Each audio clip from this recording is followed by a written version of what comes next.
எல்லாருக்கும் வணக்கம். இன்றைக்கி சிம்பிளான மீன் குழம்பு தான். பட்டுன்னு செய்ய போகிறோம். வாங்க பார்க்கலாம். மீன் க்ளீன் பண்ணி வச்சுட்டேன். வெங்காயம், தக்காளி, இஞ்சி, பூண்டு நல்லா வதக்கி எடுத்து வச்சுட்டேன். இப்போ நெக்ஸ்ட்டு இதை ஆறட்டுன்னு வெயிட் பண்ணுறேன். அது ஆறின பிறகு டக்குன்னு அரைச்சலாம். வாங்க பார்க்கலாம். எண்ணெய் ஊற்றி வச்சு கடுகு போட்டுடலாம். கடுகு நல்லா பொரியட்டும். கடுகு பொரிஞ்சிச்சு. சீரகம் போட்டலாம். சீரகம் பொரிஞ்ச உடனே சின்ன வெங்காயத்தை போட்டலாம்.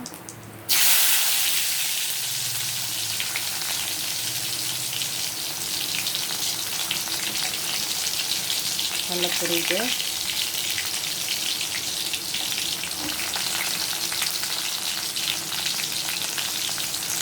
வெங்காயம் பொரிஞ்சிச்சு. தக்காளி போட்டலாம். நல்லா வதங்கிச்சு. மசாலா போட்டுக்க வேண்டியதான். மசாலா போட்டு நல்லா கிண்டியாச்சு.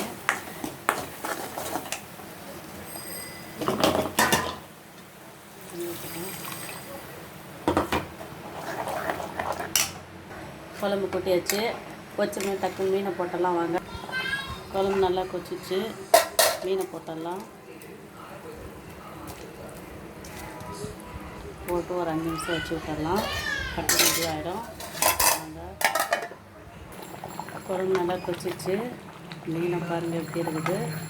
டேஸ்ட்டு பார்த்தேன். நல்லா சூப்பராக இருக்குது டேஸ்ட்டு. பார்த்து செய்வோம். நல்லா வராது. சட்டு போட்டுன்னு செய்வோம். சூப்பராக வந்துடும். அவ்வளோதான். கொத்தமல்லி போட்டு இறக்கிடலாம். கொத்தமல்லியில் அதனால் கருவேப்பிலை போடுவேன். கோச்சிக்காதீங்க. இதுவும் வாசனைக்கு தான். இன்றைக்கி எப்படி குழம்பு இருக்குதுன்னு கமெண்ட் பண்ணுங்கள். டேஸ்ட் சூப்பராக இருந்ததுங்க. நாளைக்கு வேறு ஒரு வீடியோவில் உங்களை சந்திப்போம். அது வரை உங்களுக்கு விடைபெறுவது உங்கள் சகோதரி. ஓகே, பாய்.